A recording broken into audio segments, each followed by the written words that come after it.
Hello, mes SSR. On dit quoi? J'espère que vous allez bien. 2026, c'est l'année où il faut décider de rester cool, de ne pas se prendre la tête.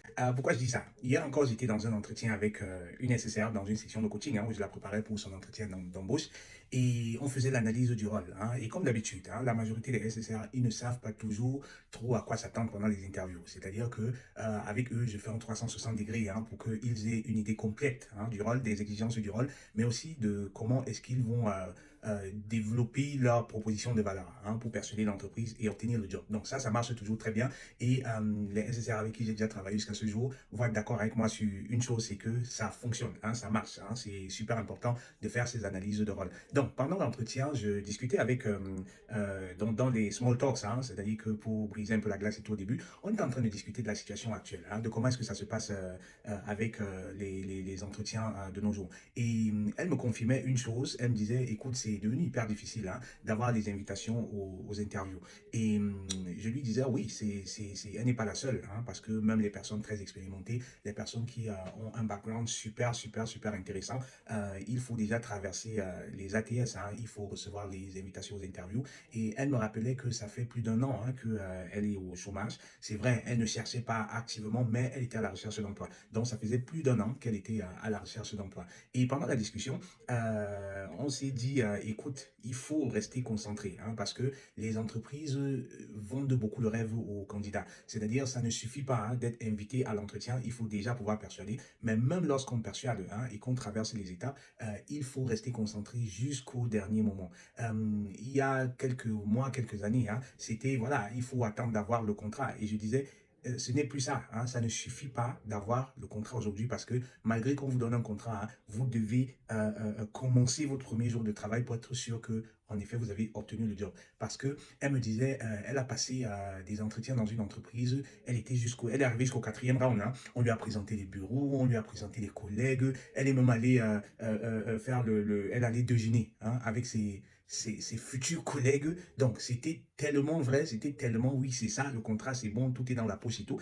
Et puis, quelques jours après, elle a reçu la lettre de refus, comme pour dire que il faut rester concentré. Ne vous prenez mais vraiment pas la tête. C'est-à-dire que lorsque vous avez donné le max, lorsque vous avez fait ce que vous aviez à faire, vous avez, dans le meilleur des cas, préparé vos interviews avec moi, c'est-à-dire que je vous ai équipé des outils, vous avez l'essentiel, vous avez le nécessaire pour pouvoir persuader. Le reste ne dépend plus de vous. Parce que je le dis toujours, il y a plusieurs raisons pour lesquelles on peut ne pas vous prendre pour un job. Des fois, c'est pas que vous n'êtes pas le bon candidat. Des fois, c'est juste qu'il y a un candidat qui avait quelque chose en plus que vous n'aviez pas. Ça peut être quelque chose de tellement banal, de tellement simple comme la personne n'a pas besoin de déménager et vous devez déménager. Donc, ne vous prenez pas la tête, restez concentré jusqu'à ce que vous signez votre contrat, restez concentré jusqu'à ce que vous commenciez votre emploi. Dans une autre vidéo, je vais vous parler d'un autre cas de SSR qui a obtenu le contrat, mais quelques jours avant, on lui dit, écoute, ne viens pas travailler. Ne viens pas travailler parce que le projet sur lequel on voulait te positionner n'est pas, voilà, il bat des ailes. Donc, je vais faire une autre vidéo dans laquelle je vais vous parler de ce cas particulier parce que c'est quand même hors du commun. Ça sort quand même des standards, ce genre de situation. Donc, les amis, restons concentrés. En 2026, forcément, vous allez avoir des refus si vous êtes à la recherche d'emploi. Je ne vous souhaite pas d'avoir ce genre de situation où vous êtes déjà sûr, on vous fait rêver, vous êtes sûr que vous avez le job, et puis on vous envoie un refus. Je pense même que vous envoyer un refus, c'est bien, parce que je connais aussi des cas de candidats à qui on a vendu le rêve comme ça, mais on n'a plus jamais fait signe. C'est-à-dire qu'ils n'ont même plus une voix, un message, ne sachant pas est-ce que c'est bon, est-ce que c'est pas bon. Après plusieurs relances, ils ont fini par perdre espoir. Et ça, moi, je trouve ça assez méprisant de la part des entreprises, mais ce sont les réalités. Ça fait partie du game, mes amis. Mais nous devons être résilients, nous devons avoir le mental solide. Et la solution, c'est quoi? C'est passer à autre chose. Parce que je le dis toujours, quand c'est pour toi, c'est pour toi.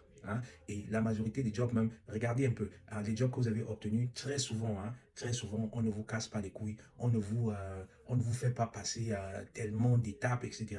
Quand c'est vous qui devez avoir le job, c'est vous qui allez avoir le job.